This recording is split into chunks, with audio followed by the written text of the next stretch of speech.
Sometimes we're guilty of doing nothing because we think, what difference can I make?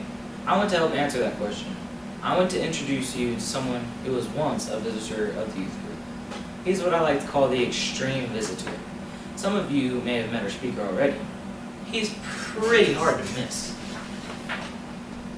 But you know him, or you know a kid like him. He's the kid who dresses differently. You know, the one with the crazy hair. He's the dude standing alone in the corner, quiet. But when he does speak, every single sentence is punctuated with a 4-letter word, and he knows them all. Or he might be the kid who has no clue what personal space means, and he totally pops that protective bubble and gets right up in your face with spit flying from his mouth because he's talking about his collection of mutant zombie transformers or whatever, and he's hard to shake off. And you think, why did I even say hi? But you did say hi, and you saved a seat for him. Some of you invited him to your small group and a movie afterward, and a few of you, those gifted with patience, really listened to him. You listened about mutant zombie transformers or the exhaust system on a souped-up race car, and you listened to his story. An uncomfortable story, so totally different from yours. So I'd like to introduce Dylan Marlowe. My name's Dylan Marlowe. Just in case you zone out like when Lacey goes on forever, DM means something else to me. Because I don't feel like that dude that I was on the streets with all the booze and bongs. And I was so freaking stoked to talk to you guys. Oh, crap. Can I say freaking? My grandma has this jar, and she makes me pay $0.25 every time I cuss. Flippin' filled that thing the first day I moved back in with her. She's got all these lame words on her list, and I'm like, Nana, poser is not a bad word, but if she ain't heard it, you got $0.25 up. And if you argue with her, it's 50 cents. Isn't that right, Scotty?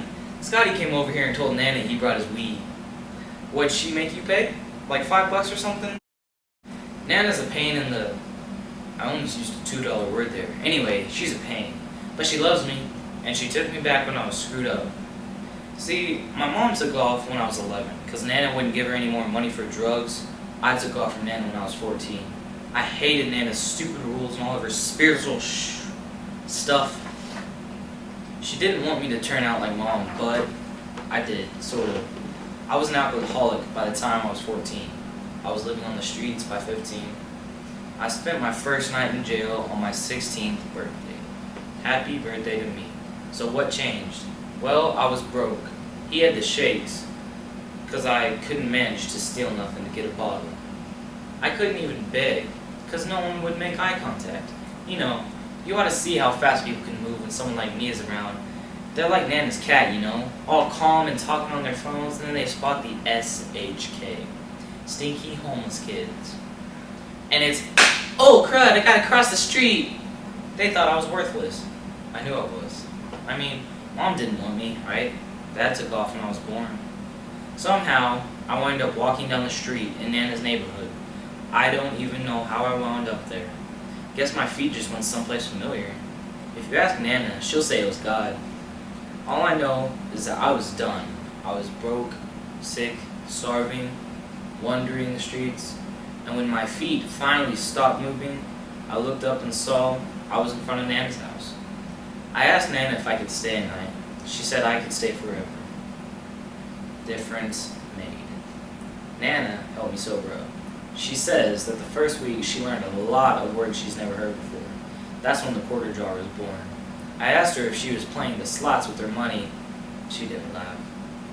After a while, Nana started bugging me about coming to church. I told her, Nana, I don't have enough quarters for 2 jars. And besides, God wouldn't want me. She looked sad, but I knew all the crazy stuff I'd done. I knew church people too. They were the same people who crossed the street, so I wouldn't stink them up, you know? But Nana is stubborn. Our dinner prayers got stinking long, like I'm going to starve before the amen long. Dear Lord, thank you for your provision and this wonderful meal. Thank you for the return of my precious grandson and his healing. Open his heart to you, Lord, so that he may know your amazing love, grace, and forgiveness of his many, many, many sins. Draw him back to you and to church so he can surround himself in your love and in the health of others. Amen. Dude, she wore me down. By the end of the week, I stuck a deal.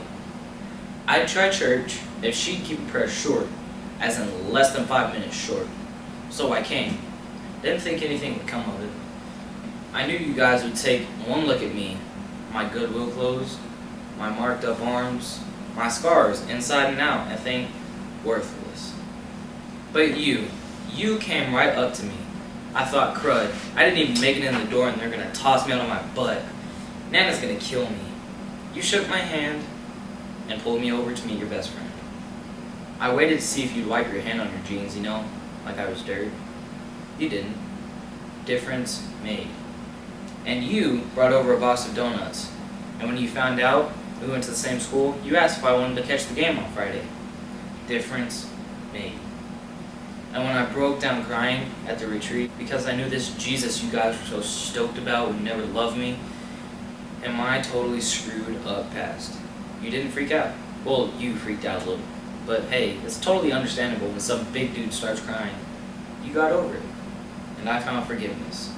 I found Jesus because you guys saw more than lame clothes, or crazy hair, or bad language, family life, weirdness, or whatever stuff that makes someone different. What difference can you make? My name is Dylan Marlowe, and I'm a new believer. Difference made.